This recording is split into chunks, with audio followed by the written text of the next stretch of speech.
last up I have here from Vinegar Syndrome is Splatter University, and this is directed by Richard Haines.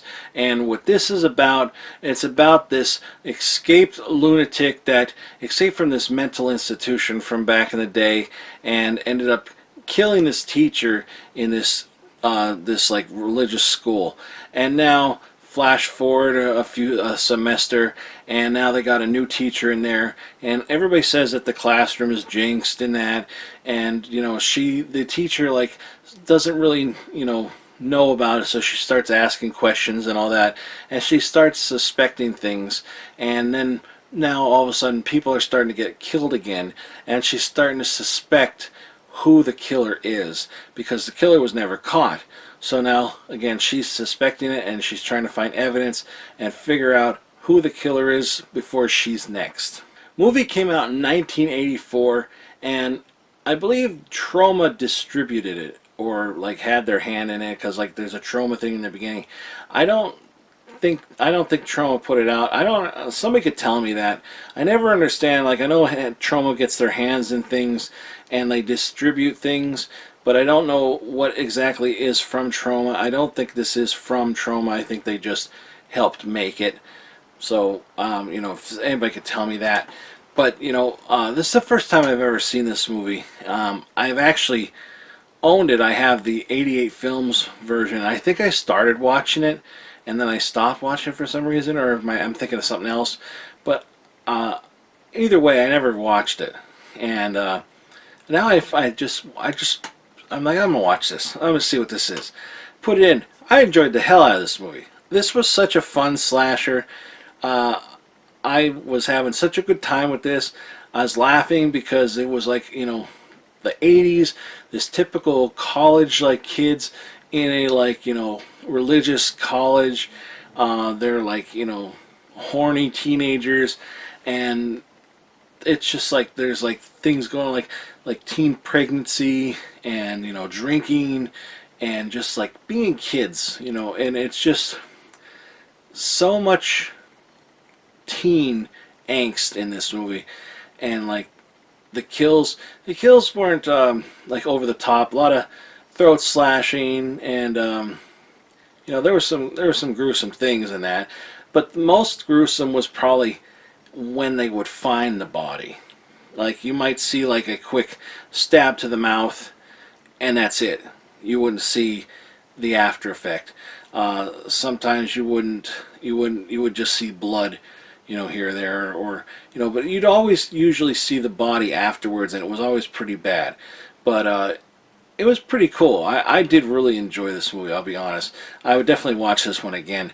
Had a lot of fun watching this, and it made me laugh because the way these people were like to each other, they just busted balls, even with like the girls to the guys and to each other, and it's just a lot of fun. And the main one, well, not the main character, but one of the guys that was like, he was a sleazeball in it, but he was funny, and probably one of my favorite characters was the guy named Tony in it, and it was just funny. He was a funny guy, sleazeball, but I liked him. And like I said, the gore was it wasn't over the top or anything, but it was just enough for a slasher. It was no budget to this or anything, but I think what they had, what they did with it, it worked. I enjoyed it. There was like I read things on IMDb. I don't know what is true in that, but they say like the one girl, like nobody wrote down like what was worn, so there's like no continuality or continuity. I don't know what the word is, but so the main actress was writing everything down what people were wearing so that it would be, would continue to the next shot and all that. Even I think they said she bought her own wardrobe for the movie, so I guess there really was no budget for this. The one cool shot though, I looked all this up. I can't remember what it was, but it was like in New York, and like mainly was shot. But they went to this drive-in, and it kind of looked like a mixture of the drive-in from around here where I used to go, and also the Mahoning driving where I do go now. It's like a mixture of both.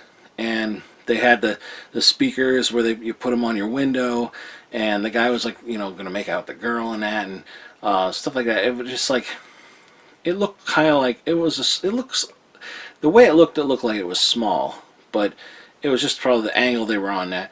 But it was like, oh, it was cool, old school, you know, driving. And they always want to go like, you want to go to the drive-in, you want to go to the drive-in. So it was like the happening thing. That's what they did. They went to the drive-in all the time. And it was cool that that was the thing. And unfortunately, I looked it up, and that's demolished now, that drive-in. It's no longer in existence. But it was somewhere in New York, and it's a shame because you know, I don't know exactly how far it is from me, but New York's like right there for me. So it would have been cool to maybe, if it existed, maybe see it yet, but it's not there. So, you know, that's a shame, but it looked really cool, and, you know, that was a cool scene in the movie. But, you know, very, very likable movie. Like, you could tell that they had no budget, but what, like I said, what they had, it worked. And just a lot of fun. A lot of good cheese in this. I enjoyed the hell out of this movie. So now, let me go and show you what's inside. And right here you do have the cover here that you can see is a little glossy, and the letters here, they usually do this with their covers, but it's embossed, which I do really like. Sometimes other things are embossed, but they're not. It's mostly like some glossiness here and there. And then you have on the spine, these are embossed as well. On the back you have the stabbings there, they're like shiny. And it's a solid black here, which I do like. I like that a lot. It's kind of like stands out. And then this is embossed as well on the side. And then this is a slip cover, and then you raise it. And then here you have the newer, well, the older artwork, I should say. That's more newer. Here you got the Splatter University. That apparently this actress, they said she's on the cover. She's not in the movie. And I mean, I knew that watching the movie, but you know, I've always seen this cover, and it doesn't, this kind of, like, I wouldn't say it's misleading, but this is too clean of a cover for this movie, you know. And this one almost looks too modern of a cover. I don't know what it is. Earn a higher degree in terror. But yeah, so that's what's on here.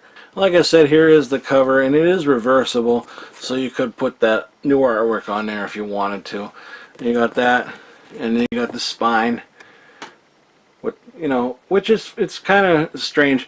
They have the newer font there, and then you got, you know, the back, it's all red and all that. But then if you want this side, you know, but then the font with the title there is white with the red background. So I would rather that, to be honest with me. But I just have the slipcover. You're going to get the other one anyway. But here you go. Here is the special features. And if you want to pause it now and check them out, you can. And here you have the DVD, and here's the Blu-ray, and it is region A, B, and C. So yeah, while the movie did look nice, it wasn't continually looking nice throughout the whole thing. It is restored from its original 16 millimeter. So I realize there's going to be some little things here and there that they're not going to get out. You know, there's going to be some things that aren't perfect. You know, you got to realize that, not, you know, especially how old the film is and things happen to the film. You know, they even say, I don't know if they said it in this, but in some of the releases they say there may be some of that stuff. They do the best they can, and I believe they do the best they can. And I do notice that here and there it might not be as crystal clear as it could be, but it doesn't ruin the movie. It doesn't take anything away from it, and you know, it's not really all that noticeable. It's just that I noticed it, you know, but it doesn't take away from the movie. I did notice any, as my friend Larry likes to say, little pubic hairs on the screen. There was no like spots or anything like that, but you know, the quality for the most part was very good. Nothing really, like, I would say was bad about it. Like I said, except for maybe here and there were some that weren't the best, but you can understand if, you know, it's being restored from 16 millimeter. So, you know, you could do what you gotta, you do the best you can, and they do the best they can. But sound quality was, it was fine. You could see how they, do overdubbing in the movie, and so as much as that sometimes doesn't, it bothers me. It didn't bother me when they did it in this because it kind of reminded me of being in a movie theater, which is kind of strange. Like I'm in my room watching this, and it sounds like I'm at a movie theater.